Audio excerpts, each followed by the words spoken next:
warahmatullahi wabarakatuh. Alhamdulillah hamdan katsiran thayyiban mubarakan fi. Asyhadu an la ilaha illallah wahdahu la syarikalah wa asyhadu anna Muhammadan abduhu wa rasuluh.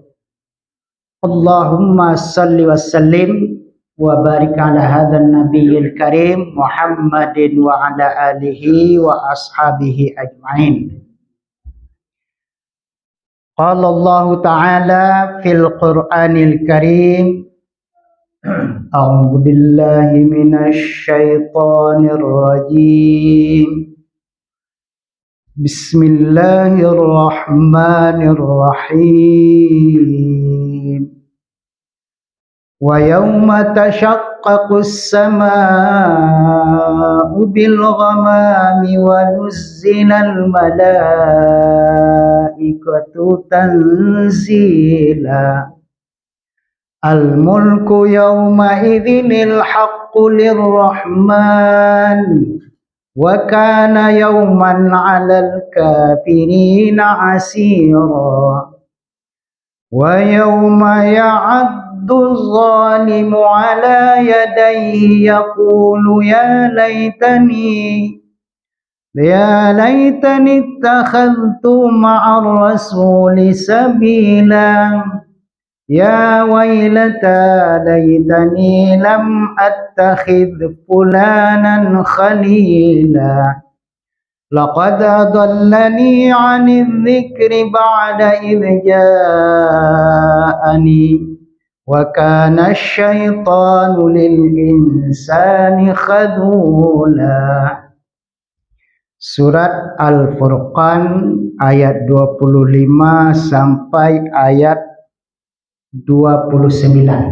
Dia Bapak dan Ibu yang membuka Al-Quran, itu surat Al-Furqan, surat yang ke-25, ayat 25 sampai 29.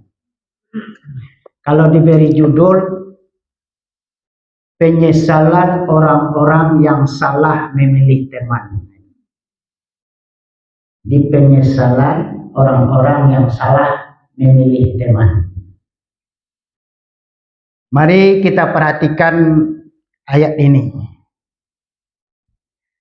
Allah berfirman, wa yauma, dan di hari tasyaqqaqus sama, di hari langit pecah.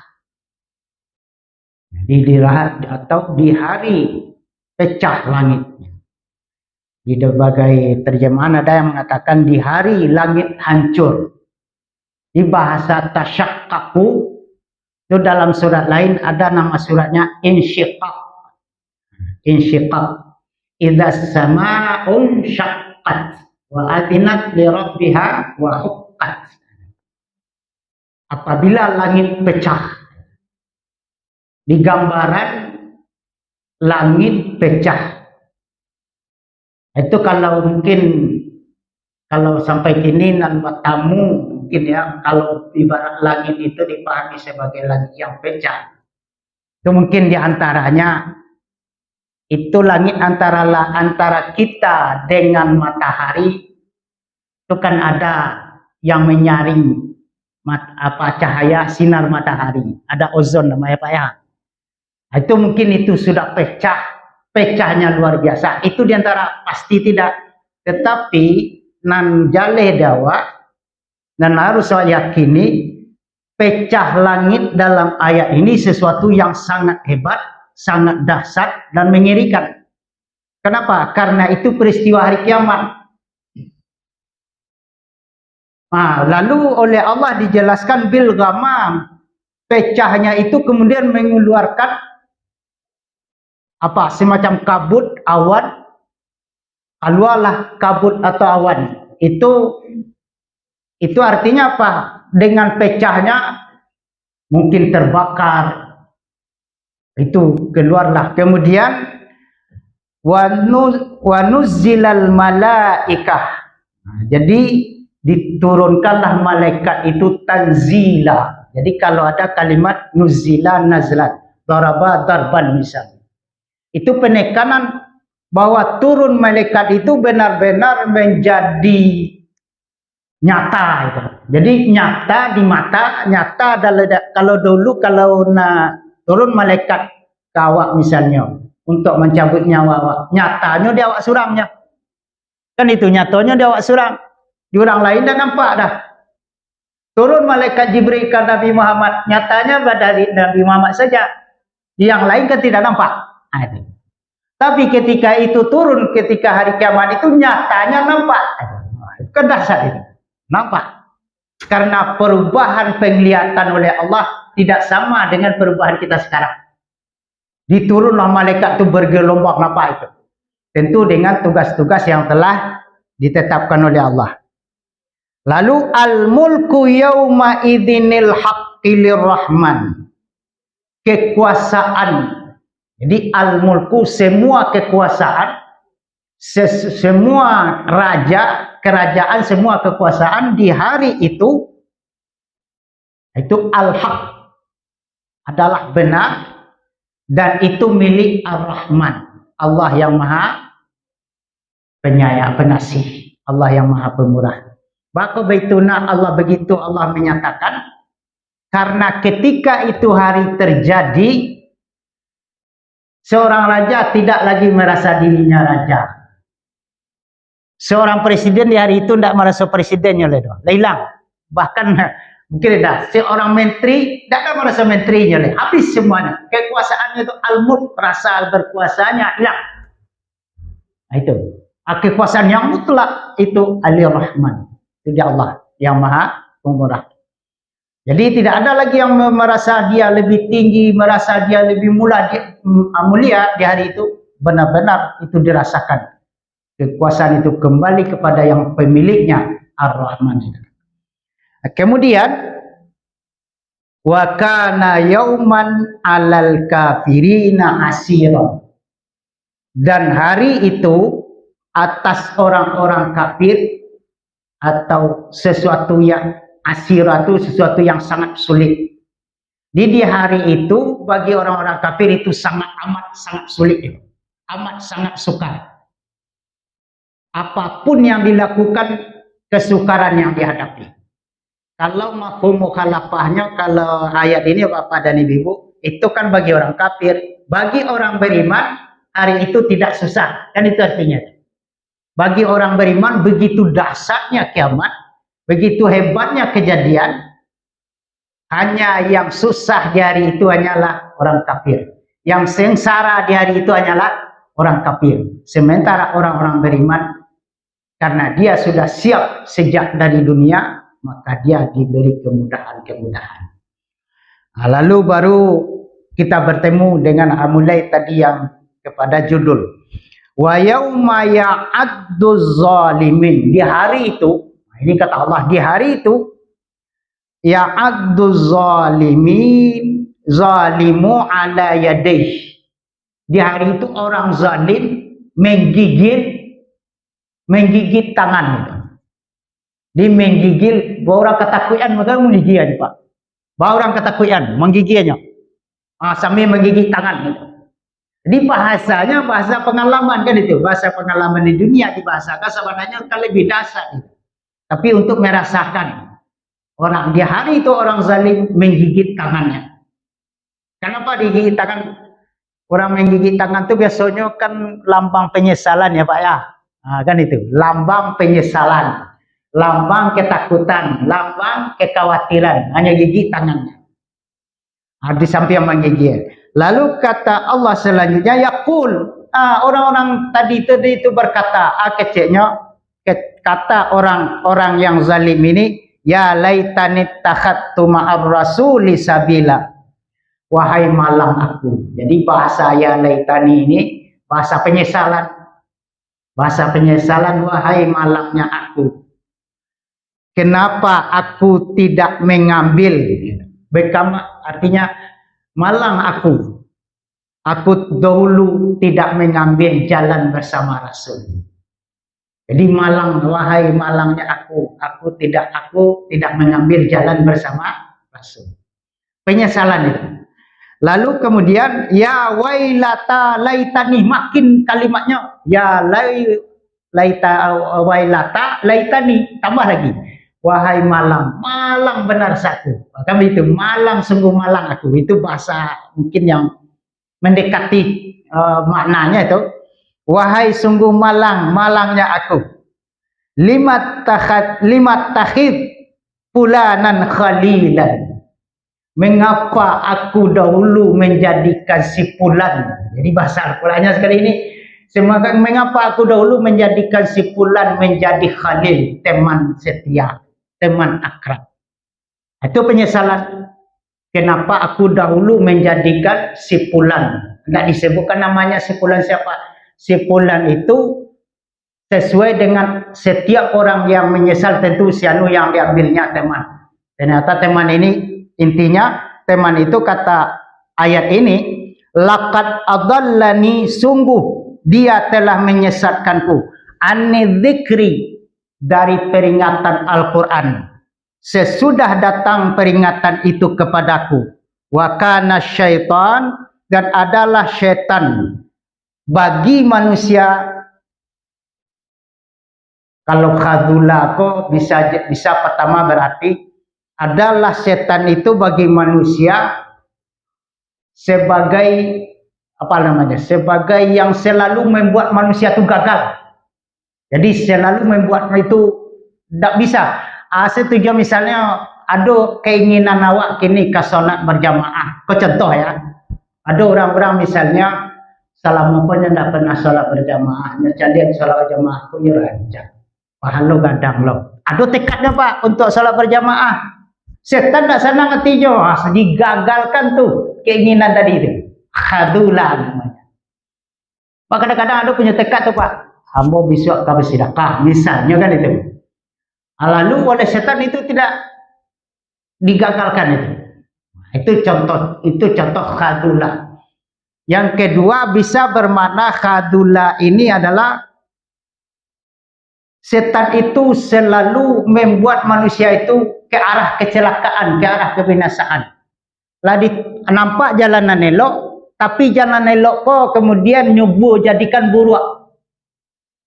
Jadinya nampakan kawak jalanan elok tu buruk, lalu nyup calian jalanan buruk jadi rancak.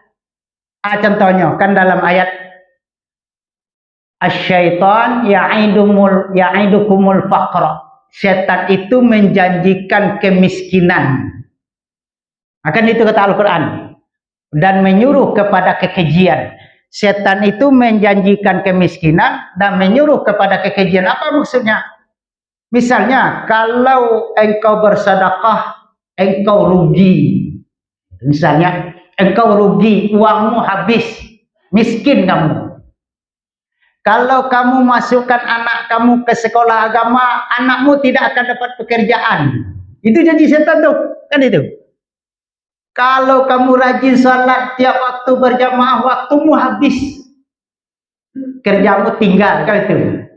Harus berharga waktu soalku sedikit. Itu namanya khadula tadi itu. Jadi setan itu berusaha melakukan itu semua. Sehingga manusia tidak boleh berhasil dalam ketaatan. Jadi sesungguhnya boleh juga kalau ibu bapak namatikan itu, sungguhnya setan itu sungguh-sungguh menjadi musuh yang menggagalkan segala rencana yang baik. Kemudian bapak-bapak dan ibu, mari kita lihat ayat ini secara lebih menyeluruh. Ada khalilah, khalil ini penting bagi kita. Khalilah ini teman, kan itu penyesalannya. Kenapa saya dulu menjadikan si Polan, si Anu jadi teman khalilah. Jadi beda khalilah kok ada nanti. Khalilah yang menjadi teman itu adalah ketika teman tadi memberikan pengaruh kepada kita. Itu namanya khalilah. Saja ambo bakawan di si Anu kula rajin ambo ke masjid. Itu khalilah namanya tuh. Tapi kalau ada orang bakawan, tidak ada pengaruhnya dong. Orang tu jahit, tetap jahit, awak elok, tetap elok misalnya. Itu dah khalilah namanya. Jadi ketika kawan tu memberikan pengaruh yang hebat, bahkan membawa kita kepada Apa yang diajaknya, apa yang dilakukannya, itulah khalilah. Itu khalilah. Contoh, Ibu. Kan teman tuh bisa jadi teman hidup dalam rumah tangga, istri bagi suami teman, suami bagi istri teman itu, sampai istri. Kemudian teman sesama teman sesama lah gitu, atau teman yang lain. Kita ambil contoh teman tadi Ibu, teman suami istri. Ini hebatnya, ini hebat luar biasa contoh yang dibuat oleh Allah dalam Al-Quran untuk awak. Allah membuat perumpamaan untuk orang beriman dengan perempuan. Jadi orang beriman itu Allah buat perumpamaannya dengan wanita. Allah membuat perumpamaan tentang orang kafir juga dengan perempuan. Nah, ini cuma yang akan kita ambil adalah nilai khalilahnya saja. Apa peran khalilahnya? Kata Allah, daraballah, Allah membuat perumpamaan tentang bagi orang-orang yang kafir. Perumpamaannya sarupo orang kafir itu sarupo istri Nabi Lut dan istri Nabi Nuh. Ya Ustaz ya? Itu dua tuh. Di perumpamaan orang kafir itu sarupo istri Nabi Lut dan istri Nabi Nuh. Itu perumpamaan orang kafir. Kamu tanya ibu apa-apa? Nabi Lut jo istrinya bakawan atau tidak, Pak? Bakawan itu lah pasti tidak berteman tu ya. Tapi tidak sampai ketika khalilah tu kan. Kan sampai ketika itu. Dan Lut tidak terpengaruh dengan istrinya. Sebaliknya istrinya tidaklah terpengaruh aja suaminya dan Nabi dah. Kan itu tuh. Teman-teman dia. Karena dia suami istri. Baik istrinya Nabi Lut begitu, istrinya Nabi Nuh juga begitu. Sebaliknya contoh orang beriman istri Firaun. Itu ayat selanjutnya tuh, istri Firaun. Istri Firaun Asia. Itunya namanya suami istri itu kawannya, tapi tidak ada pengaruhnya ke istri tadi Firaunan kejam tuh. Tidak ada pengaruhnya ke Firaun kesalehah istrinya itu. Itu tidak khalilah. Jadi begitu artinya kalau saat kita berteman sebagai orang mukmin yang akan membawa pengaruh tentu harus yang baik. Nah, kemudian Bapak-bapak dan Ibu-ibu jamaah yang dirahmati Allah, ini penyesalan terjadi kelak pasti. Pasti terjadi, dan penyesalan yang tidak berguna itulah. Allah ceritakan penyesalan ini kalau ada orang membaca kini kok sedang masih di dunia ya kok, itu jadi pelajaran kan itunya. So itu pasti terjadi. Kemudian ibu-ibu dan bapak-bapak tentang yang berkaitan dengan ayat ini. Riwayat yang berkaitan dengan ayat ini. Ini riwayat. Hebatnya kejadiannya kok luar biasa ibu-ibu dan bapak-bapak. Ada namun dulu namanya di zaman Nabi.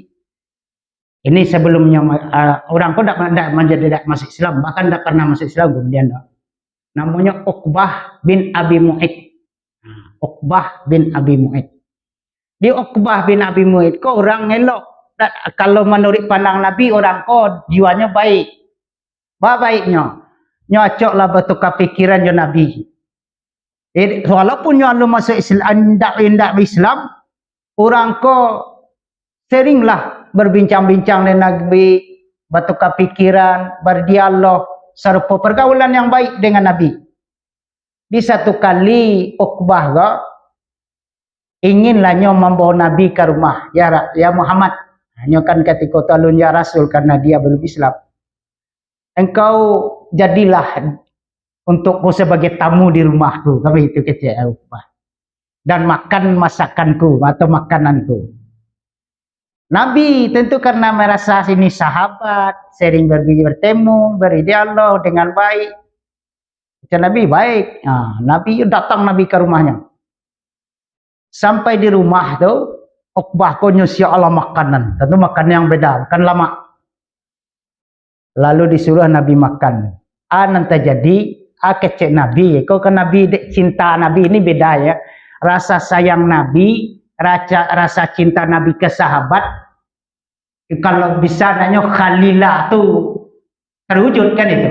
Nah, teman sebagai khalil itu terwujud di nyawa situ. Saya kata Nabi tidak akan makan sebelum engkau mengucapkan 2 kalimat syahadat. Di syaratnya Nabi namu makan di rumah Uqbah ke sahabatnya tu tadi itu, Uqbah tu harus mengucapkan 2 kalimat syahadat dulu. Asyhadu an la ilaha illallah, asyhadu anna Muhammadan abduhu wa rasuluh, atau asyhadu anna Muhammadan rasulullah. Kalau di Arab, bahkan di mana banyaklah tradisi tamu lebih mulia, sangat mulia itu betul-betul sampai walaupun jahiliyah, masih jahiliyah itu betul-betul tidak berubah. Seorang tamu sabara sekabencinya orang ke tamu itu ketikanya jadi tamu itu dilayani serporajo tu Pak. Walaupun sebenci ke orang tu misalnya. Sangat hormatnya. Ini kalau jadi tamu kawan lain Muhammad kan itu. Lalu Uqbah ke dengan dikabulkannya lah permintaan Nabi Muhammad tadi itu. Baiklah ya Muhammad, saya ucapannya lah asyhadu an la ilaha illallah, asyhadu anna Muhammadar rasulullah. Masuk Islam lah, berarti lah masuk Islam. Baru Nabi makan Nabi hidangan tadi.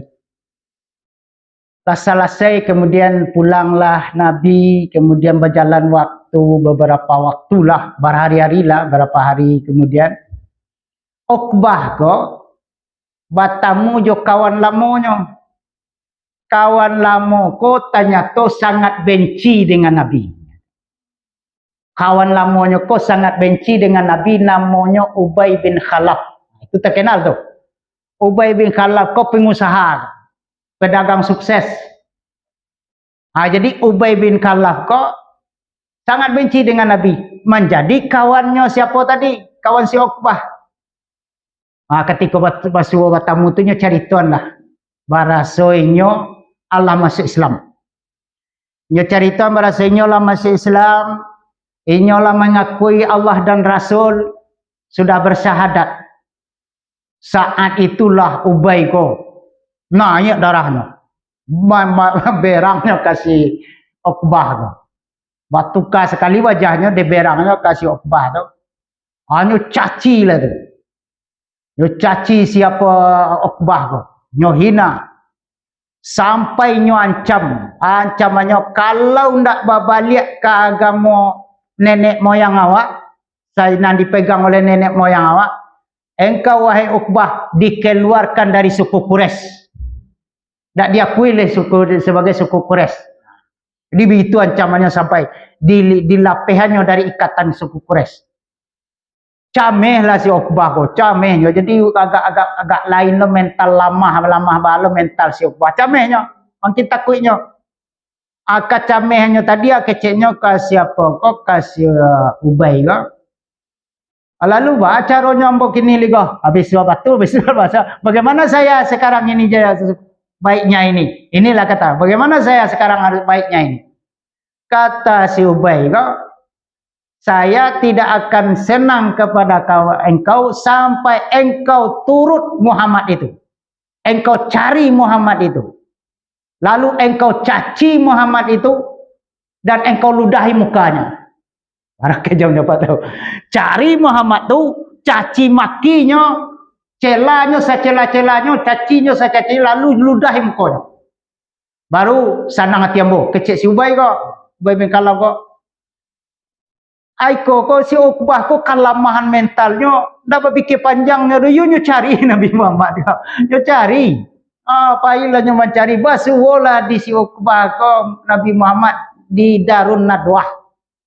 Basuwo di Darun Nadwah, Nabi ko sedang salat, sedang sujud salat, hanya tunggu tu. Tu kemudian nyokatai sakate-kate nyokatoi saja dijadinya Muhammad ko. Lah ya do jo kata-kata jo kata sadonyo. Salah saya ludahi muka. Kurang aja indak tu bu. Nah dulu sekurang aja. Kalau seandainya ketika tu Pak Ibu. Nampak dia sahabat. Pasti sahabat kau bunuh si Uqbah. Mungkin tak ada nama nampak ketika tu. Di ketika di zaman Nabi itu kalau ada orang menghina Nabi, dia doan sahabat yang lah Islam, tidak ragunya dia bunuh saja. Menghina Nabi itu menghina kehormatan ketika itu. Lalu apa jawaban Nabi menyikapinya? Kecena Nabi kasih Uqbah kok. Kebetulan tidak berapa hari sesudah itu Nabi kan hijrah ke Madinah. Berapa tidak berapa lama lah ke hijrah. Kecena Nabi kasih Uqbah kok. Nanti kalau bertemu aku denganmu di luar kota Mekah ini, maka aku akan penggal kepalamu, kata Nabi. Kalau aku bertemu denganmu di luar kota Mekah ini, aku akan penggal kepalamu. Berjalanlah waktu, terjadi perang Badar. Perang Badar itu. Banyaklah umat Islam menawan pasukan Quraisy. Pasukan Quraisy kok tak masuk di dalamnya Uqbah kok. Ditawanlah Uqbah kok. Disitulah Nabi, indaklah tangan Nabi dah, kecek Nabi ke Ali, engkau bunuh itu tawanan yang bernama Uqbah. Dibunuhlah di Ali. Apa pelajaran tadi Bu? Nyo tadi lah beriman karena berteman jona Nabi. Kalau berimannya tu lasana ngati Nabi dek sayangnya dek cintanya nyo ajak masuk Islam supaya selamat dunia akhirat. Harus mengucapkan kan sayang itu cinta sangat untuk kebaikan Uqbah. Alam masuk Islamnya. Tapi karena kawannya dolo na lain nan khalilnya dona lain orang yang sangat bencikan Nabi atau pengaruh lo itu. Itulah yang tadi itu. Kenapa aku tidak tidak bersama Rasul, mengambil jalan bersama Rasul, padahal sudah bersama Rasul tadinya, lalu ditinggalkan bersama Rasulnya, lalu diambilnya bersama si Fulan yang sasek tadi itu, agar dia sudah menyesatkanku. Di ibu-ibu dan bapak ambo dek masuk ini beberapa hari go, sejak sudah rayo kalau kejadiannya laki-laki murtad. Ini murtadnya Pak. Karena nyo bakawaknya kan nikah aja seorang wanita Kristen. Murtadnya nikah di gereja, na'udzubillah. Itulah menjadi khalil, itulah menjadi pengaruh para hebatnya. Dan biasa kan padusinan ditarik masuk kalau laki-lakinya Islam maka padusinya masuk Islam. Kalau laki-lakinya Kristen padusinya masuk Kristen itu. Ini tidak terbalik. Laki-laki dia ingin menikah aja perempuan tadi itu, kemudian murtad. Banyak kini bapak dan ibu anak-anak bakalan hati-hati itu. Kawan itu kalau lah sampai ke tingkat khalil, dia betul-betulnya ikuti. Ajakan kawan itu ikuti. Tapi kalau dapat seperti orang beriman, bagaimana istri Firaun yang tidak terpengaruh dengan kekafiran Firaun. Malah istri Firaun itu, mungkin ibu-ibu dan bapak membaca suratnya kan surat Tahrim itu. Jadi kalau baca nanti surat Tahrim, doanya istri Firaun ko, ya Allah ya Rabb, bangunkan aku rumah di surga. Kan itu doanya Aisyah tuh. Istrinya Firaun, ya Allah ya Rabb, bangunkan aku rumah di surga. Selamatkan aku dari Firaun dan perbuatannya. Kemudian selamatkan aku dari orang yang zalim. 3 doanya. Pertama, ya Allah ya Rabb, bangunkan aku rumah di surga. Yang kedua, selamatkan aku dari Firaun dan perbuatannya. Yang ketiga, selamatkan aku dari orang zalim. Itu doa istri Firaun. Pelajaran ini kalau ada nanti basuh suami pada kepala serbu Firaun, enak. Aku pelajarannya. Ada anak pertama, mintanya supaya dibuat sarugo, rumah di sarugo. Padahal kau bapak dan ibu, istri Firaun kau tinggal di mana? Di istana megah, punya pelayan, kok kamarnya segala macam lengkap, luar biasa. Setiap hari ada tamu mengantarkan penghargaan segala macam lah. Apakah istri Firaun tadi merasa di surga? Tidak. Bayangkan itu gambarannya. Karena itulah dia mohon bangun rumah di surga. Bangunkan untukku ya Allah rumah di surga. Sedangkan yang aku tempati ini bukanlah surga gitu. Walaupun mewah, walaupun megah gitu. Yang kedua, doanya supaya selamat dari Firaun. Ini kan beda. Dia berteman suami istri, tapi tidak ada pengaruh kepadanya. Dia berdoa supaya selamat dari Firaun dan perbuatan Firaun. Itu yang ketiga, selamat dari kezaliman. Ini pelajaran bagi kita dalam berteman. Mungkin anak awak, mungkin saudara awak, hati-hati. Kenapa? Karena pengaruh bisa mengubah. Bahkan ini dalam politik terjadi Pak, salah berteman bisa jadi cilaka loh Pak. Salah je kawannya. Biasanya lai ikut ulama, kini dia ikut orang nan maaf lah ya. Lah satu lo berkhianat, lah satu kenapa? Dibawa dek kawannya tadi. Itu hati-hati. Ditulur sebagai guru dan sebagainya. Nah itulah Bapak dan Ibu jamaah yang dirahmati oleh Allah, penyesalan kelak pasti terjadi karena bagi orang-orang yang salah memilih teman. Kiamat yang sangat dahsyat dan di situ dibuka semuanya. Kalau ada pertanyaan silakan. Itu pengajian awak. Dia artinya pengajianku agak mirip tafsir lah begitu sedikit. Tentang penyesalan orang yang salah memilih teman. Lah masuk waktu ya Pak. Ada 2 menit lagi, 1 atau 2 menit. Silakan Pak kalau ada 1 atau 2 menit lagi.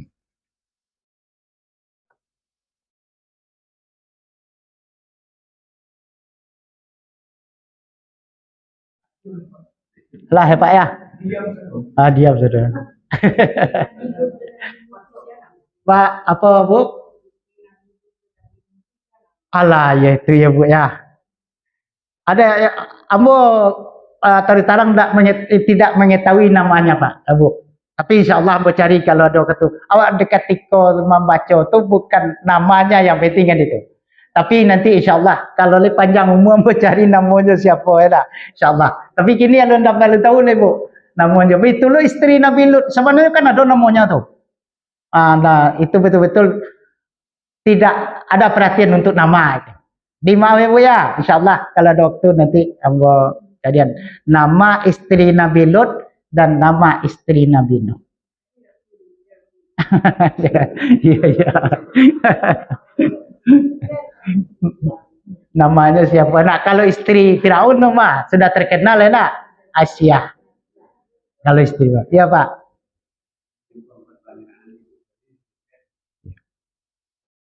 Istri Nabi Nuh itu apa? Doakan atau Ya. di kapal karena di dalam lihatnya anaknya yang didoakan. Ya. Jadi satu-satunya kisah tentang istri Nabi Nuh hanya di surat Tahrim itu. Dari mulai awal Al-Quran sampai tamat tentang kisah istri Nabi Nuh cuma itu 1 ayat. Dan di situ tidak disebutkan dia tenggelam ikut orang-orang kafir atau tidak, kan dia dijelaskan. Cuma ketika kita melihat istri Nabi Lut ikut celaka bersama orang-orang yang durhaka, maka ulama mengibaratkannya seperti itu. Maka istrinya Nabi Nuh sama nasibnya dengan istri Nabi Lut alaihissalam. Itu pendapat ulama. Karenanya tidak masuk ada tentang istri Nabi Nuh kok kecuali surat Tahrim cik tersenya Pak. Tentang perumpamaan orang-orang yang kafir. Anda lain tidak pasal dong. Istri Nabi Lut, banyak ayatnya beberapa surat kan. Surat Al-Hijr baswa, An-Nahl ganti baswa atau surat Yunus adalah. Jadi baswa di situ. Bahkan di surat Al-A'raf ada. Banyaklah itu kalau tentang istri Nabi Lut. Sementara istri Nabi Nuh tidak kita temukan kecuali di surat Tahrim menjelaskan tentang perumpamaan orang kafir. Gitu Pak ya. Cuma tadi karena istri Nabi Lut itu ikut binasa bersama orang-orang kafir, maka istri Nabi Nuh oleh para ahli tafsir dianggap seperti istri Nabi Lut itu. Istrinya Nabi Muhammad SAW. Itulah Pak ya. Terima kasih. Wallahu a'lam.